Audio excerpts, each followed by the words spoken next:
Well, hi, it's Neil Nilsson and my little buddy T right here next to me, laying on the couch. Boy, we're super excited today. We have received a package that we invested in over 21 months ago.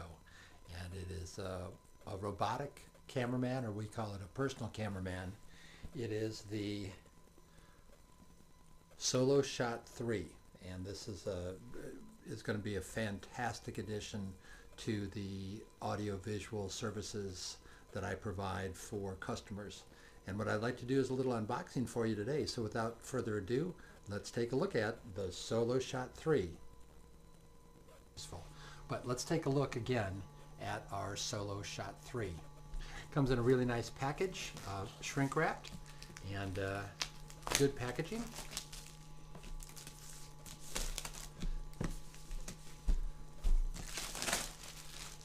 There we go. All right. Looks like it's an outer sleeve. It is. Take out the outer sleeve. Ah, nice. Can you see the embossing on the box? The SoloShot. Here we go. Ah, very nice. Good. So what do we have here? Well, this is the SoloShot3 body.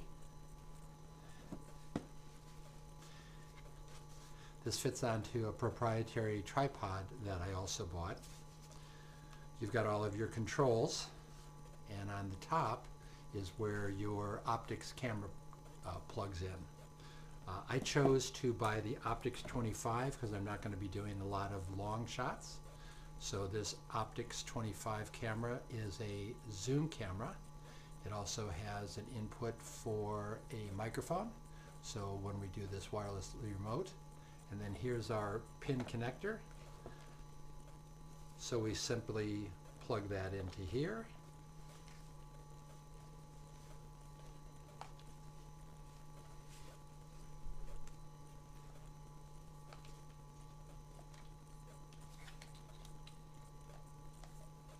It looks like T's going to help here, right?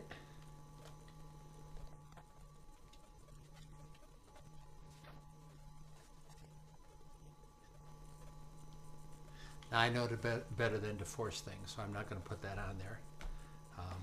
I always like to test a product without reading the instructions, so I think I'm going to do that. So let's just put this back in here for right now, and I can see that the battery, I'm sorry, this isn't the battery, this is the tag.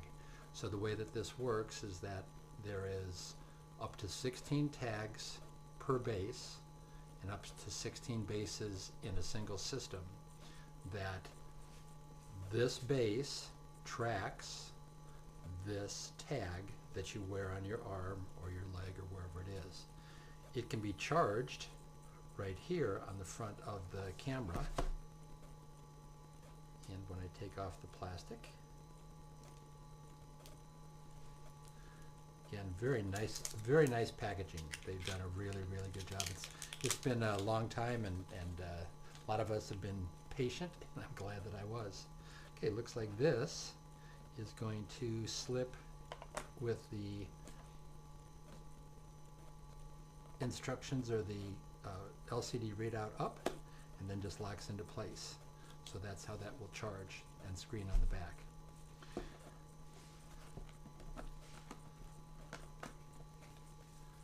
What have we got in here? Ooh, this looks like magic.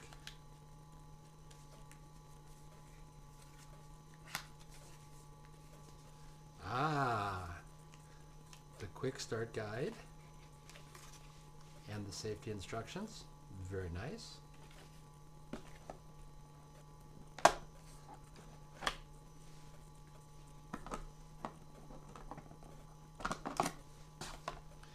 This is a special handle that's used to tighten the camera here and tighten it on the base. So you just ratchet it and lock it into place with the special handle. And then here is our armband. Again, this is that band where the device here slips into this and you wear this on your arm. Again, we'll show you that in the continuing of the unboxing. Well, I was a little dismayed there when I opened it up that I tried to put my existing camera on a standard tripod and it didn't fit because this hole here is larger, but they also give you an adapter, so that screws into here so that this will fit on a standard tripod base, so you don't have to use their proprietary base. So that's a good thing. Alright, the only thing I don't see is the way to charge it, but again, I'm going to read through the instructions, the quick instructions, and we'll see how that works here in just a little bit.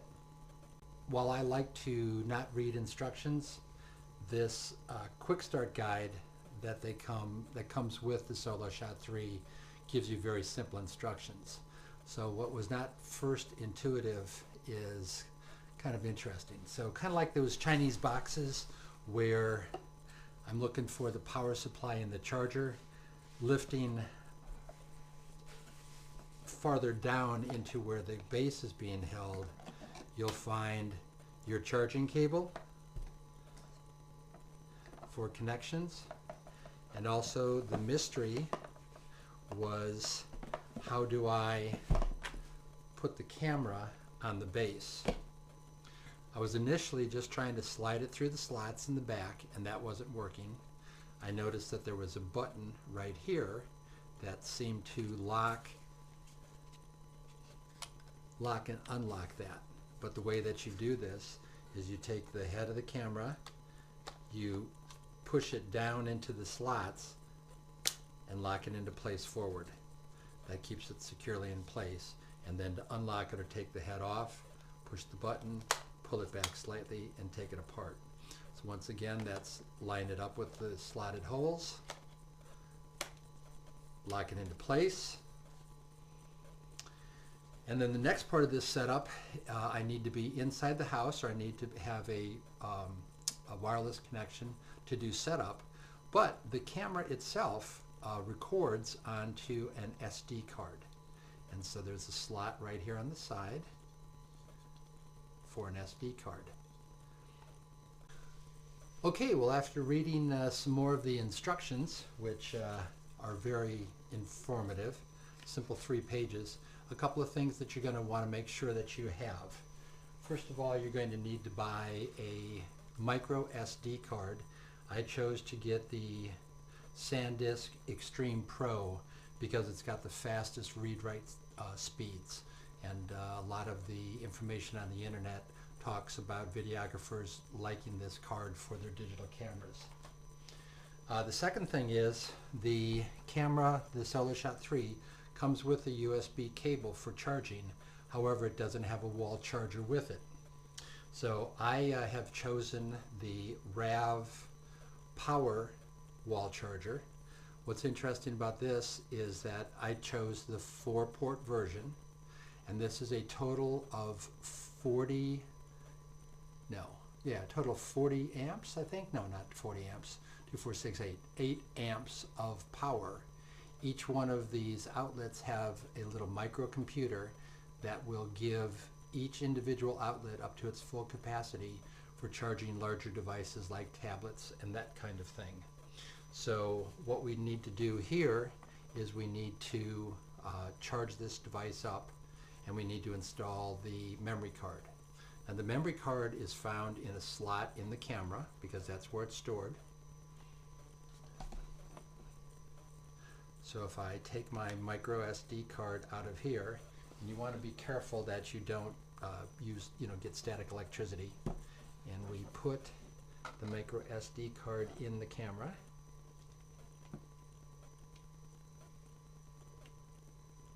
You'll hear it click into place, and this has got like a little waterproof cover, so you can do that. We've got our battery, not our battery, but our tracking device, and there's another rubberized panel here that we pop this open, and inside here you'll see a USB, and you'll see this charging cable, so we can plug that into there.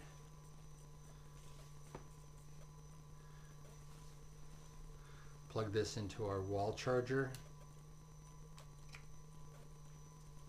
and plug this into the wall. So we should be ready to charge this device up, which I usually like to do before I do any programming, because the next step is going to be registering this device with our internet account, and we need a Wi-Fi connection indoors. So that'll be the next step. Hi, Neil back at you, and we're setting up the SoloShot3 that I got today. Last time we left you, we were charging the camera. When we plugged it into the wall, it was at about 32%. Plugged it in, and then I went and did other things. So as you can kind of see from the light change here in this video, it's now about 6 o'clock at night. So anyway, you can see right over here, I've turned the camera on, and it's gone through its boot up process. And the first thing it says is, hello, this will take just a few minutes to set up your SoloShot3. Okay, so let's get on to it. I'm going to put my glasses on, and so I can read the screen. I'm going to push continue. Let's first connect to the internet and get the latest software. So we're going to press continue on that. It sees that there's an available network. Now what it's doing is it's finding the network that I'm recording on, which is the Yi camera that is actually photographing me right now, and then Nielsen Guest and Ask Neil. So you can kind of see all I've got to do is just move down the screen. It's a very nice screen, very fluid. I'm going to go ahead, there's another one here. There's Nielsen Home, and there's Ryan and Pepis. So we know that the Nielsen Home and the Ask Neil network is the one that we want to use. So we're going to press Ask Neil, and that's going to ask for a password for Ask Neil. I entered the password, and the password contains both uppercase, lowercase characters. It also contains digits, and it contains the underscore, which is a special character. The SoloShot3 would not accept the password. So I opened a case with SoloShot technical support. They asked all the right questions, very responsive. They said they'll be getting back to me within the hour. But what I went ahead and did on my network in the house is I just went ahead and created a new network called SoloShot3 without a password, and selected that one from the screen where we left off before. It went through its process, it logged onto the network, and now it's saying system update available. So I'm going to go ahead and press the download button. SoloShot terms and conditions, table of contents. So if you like reading all of these things right in a small screen, they're all right here. Takedown procedures, I'm sure that it's all going to be online, so I'll look at that in something other than a little tiny screen like this. So accept and continue, and now it's doing a downloading update. So this may take a while, so I'm going to pause the video right now. It only took a little less than 7 minutes for the updates to install onto the camera. As you can see on the display screen now, it's loading that software or firmware, whatever they call it, onto the base, and it says don't shut the base off or take it or do anything with it. So it's at 24%, so we'll come back as soon as it's done. Okay, so the new SoloShot3 is all updated and ready to go. On the display screen now it says to continue, register your base with your SoloShot account. And so one of the items in the quick start guide is it tells you to go online to SoloShot and set up your account. In my case, I've not only set up my account, but I've also downloaded the software for my LG tablet. So that's an Android device. So I'm going to go ahead and log in. Okay, well, we've successfully registered my SoloShot3 camera with my SoloShot account, which is a web-based, cloud-based account. So the information's there. I'm going to go ahead and press continue. And now it says tag update. Follow the instructions on the next screen to place your tag in the update mode. Let's see what that does. Now remember, I'm inside a building, so I don't have access to the sky. And there's all kinds of instructions that are on YouTube on how you've got to set this up. But let's try the tag first. Press next. undock the tag and power off, then press and hold plus, then press and hold pound for update mode. Okay, so I'm going to lift that thing up off the device. Okay, then I'm going to power it off. Power it off. Okay, so so here's the tag, and I'll hold the screen up. So I've powered the tag off. There's a little tiny display screen up here with a power button and a plus button. This is the tag that I put on the front of the unit way back at the beginning of this video. So now it says press and hold the plus, then the pound key, or the power key. So I'm going to hold plus and power. The tag will display this to lock, and then dock the tag. Okay, so I'm going to place it back in there and docked it in. Press the update button. Docking tag 1%. Look at this. You know what? SoloShot guys, took you 21 months from the time I ordered this thing to get it, but so far you're getting an A+ on the software, so good job so far on this. Okay, so the update on the tag has been successful. We're going to go ahead and press continue. It says reboot your tag. So how we do that, it says undock the tag, power off the tag. Now you see here, let's see if I can, you guys, can you see that? Can you see that picture? There's a little display screen on here, and right now it shows that it's in that locking mode. So it says power off the tag.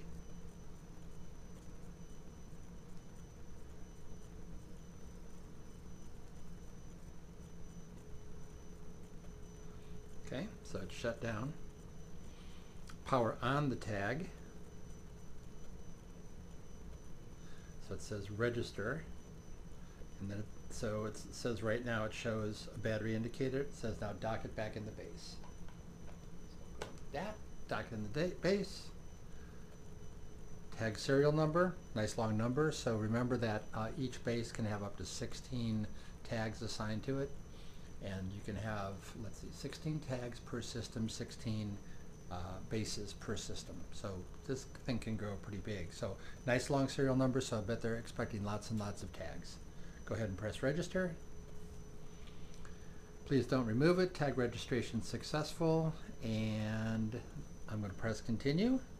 Ah, look, it's got, so the little picture that I put up on my web account for SoloShot, there's a little picture of my face right there. So that's kind of cute. Press continue. It says auto track. Yeah, we want to auto track. Update and register another tag. No, I'm finished. Update the camera. Preparing camera update. Wow, that's pretty cool. And in the upper left-hand corner of the screen, it says that I'm on step 16 of 21, so it kind of tells you how you're progressing through. Format the SD card. Must be formatted to continue. This will erase all the data. Sure. It formatted successfully. It says formatting SD card complete, and now press to continue. So now we're updating the camera. And when that gets finished, we'll come back to you. Right, so it says camera update successful on the display screen. Let's go ahead and continue. It's now displaying the SoloShot logo. And it says tags, track, time lapse, settings, update, gallery. So pretty cool. So since we have to set up tracking and we can't do that till we're outside, I think we're going to stop for this evening, and we'll continue tomorrow and show you how we get this thing to work. Well, hi, it's Neil, and it's the next day. As you can see, I'm outside. It's about 27 degrees out here, and it's starting to snow, so I want to get through this linking process kind of quickly.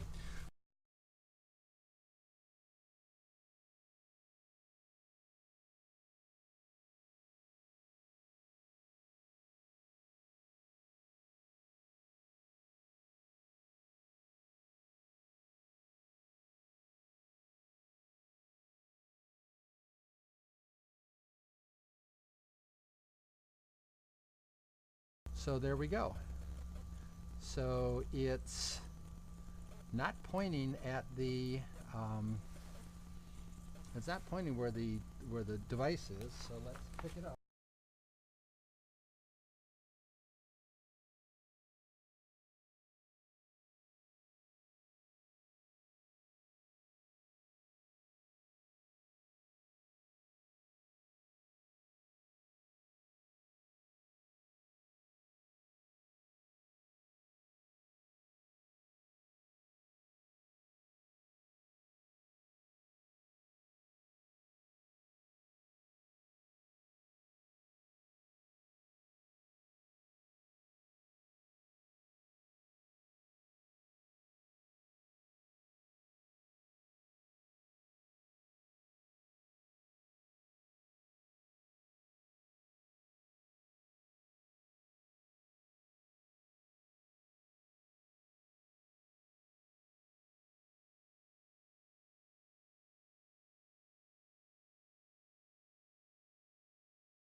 Okay, now what we've heard and seen on the internet is that it says that the tag and the camera have to be free from any interference. Right now I've got the camera set up directly next to my vehicle, which is metal, and it's about 10 feet away from the house, which has cement siding and a roof. So perhaps that's jamming signal. So our next piece is going to be, or our next test is going to be to take this out into an open field and see what we have as a conclusion for that. Like they say, third time is a charm. Again, I believe that the reason we weren't tracking correctly before was we had obstruction with the satellites. This is now pointing directly at the tag in a downward motion. So the next step is to pick up the tag and walk back and forth just to make sure that this is following us.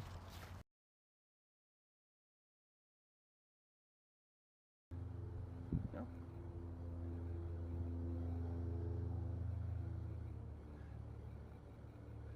See, this thing still just doesn't track quite correctly.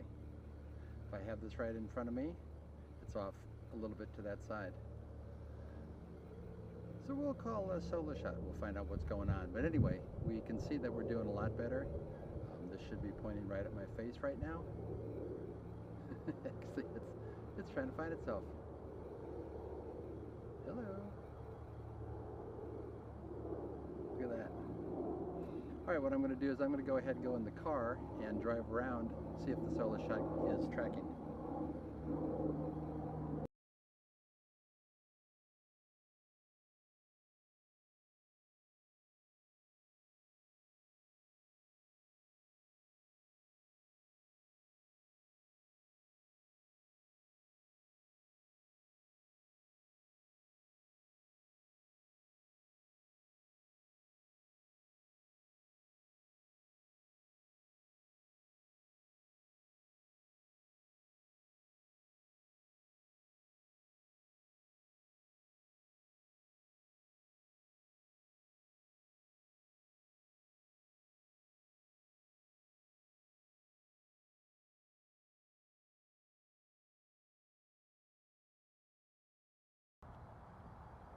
Yep, so I think it's just a matter of figuring out these calibrations.